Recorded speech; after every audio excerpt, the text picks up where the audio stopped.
This year so far has been a disaster. Imagine if video games didn't exist, we'd all top by now, believe me. By the way, this will be my first video that I'll be going full script, so bear with me. It's been quite a while since I haven't been uploading some fresh content for my viewers.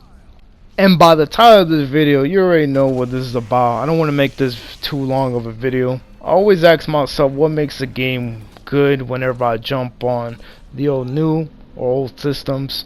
Is it the atmosphere? Or perhaps the quality of it? One thing for certain is whether a game is fun or not, which is the most important thing in video games. When I play a game, I want to have fun whether I explore where the story actually makes sense. However, there is one thing for certain on what makes a game not only good but fun for both viewers and audiences. And that's the difficulty in video games, which is the key word for this video. I played a lot of video games for my entire life, so you could pretty much say I have no life, if that makes you feel better. You've done quite enough. Now have your rest. Perfect example of how games should be made is Bloodborne. Undoubtedly, Miyazaki is my favorite writer when it comes to making masterpieces.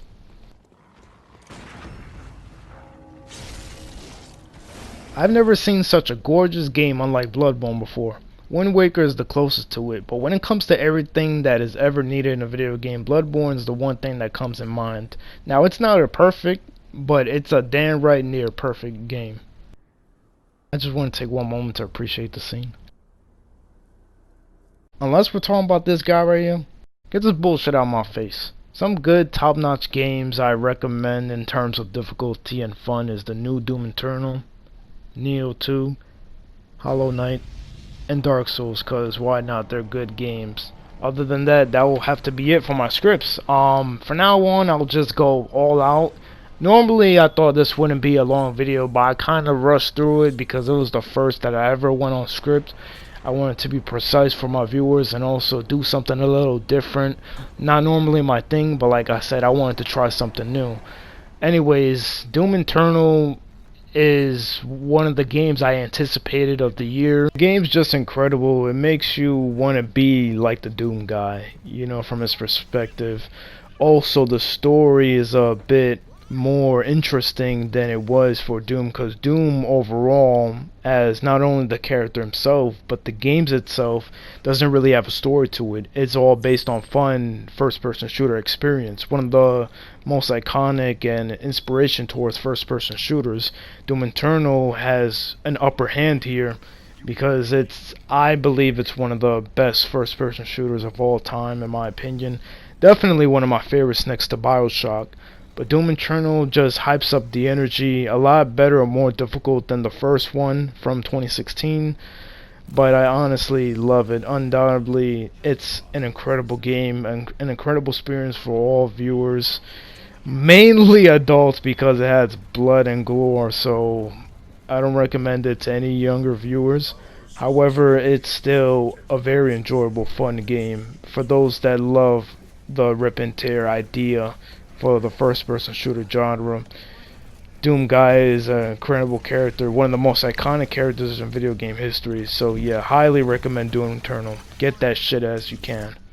And also Neo 2, do I even have to say anything about it? My game of the year is Neo 2 for many reasons. First off, it takes place before the original Neo game. It has a more interesting story similar to what happened with Doom Eternal. It ups the hype and lives through it all. Neo 2 balances out with many boss fights. When it comes to the Dark Realm, there's one side that has the upper hand and the other one doesn't. Let's fucking go, man. The fuck out of here. Highly recommended. Also, Hollow Knight, while you get a chance, very fun game.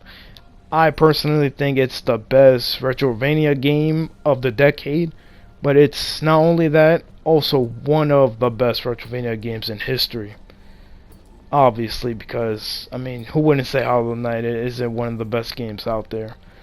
You know, don't know about one of the greatest games of all time, but Hollow Knight definitely has amazing boss fights. Has similar to what Soul games are, you know, like Dark Souls and all those hard, challenging games.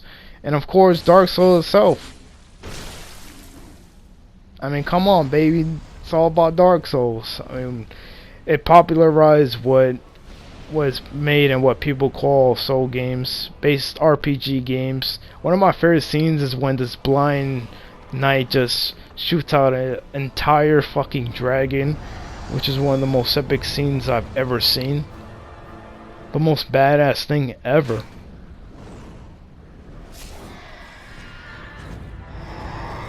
One of my favorite fights in all Dark Souls is the Orange Thing and Smoke fight. I absolutely enjoy this fight, from the soundtrack to the atmosphere, and of course going behind the pillars just to heal for a couple of seconds and get back in the fight. Not a fight you should just rush in. But this fight is undoubtedly not only my favorite fight in Dark Souls, but one of my favorite, not even, my favorite fight in all gaming history. So much shit is happening in this one scene that I just can't bear. I love this fight for many reasons. Not just the atmosphere and what's going on. The arena, the aesthetics, every little detail in this fight just makes me want to play it right now, just for this one scene. It's the DLC for Dark Souls 3. Slave Knight Gale, I gotta give him props because this boss fight right here is just amazing overall. And that's about wraps it up. I hope you enjoyed the video, and if you can, be positive and leave a like for the Hypebeast Man. I really do appreciate the love and support, especially you, Tony. Alright, I appreciate you, bro. But this is it. I hope you enjoyed, and peace.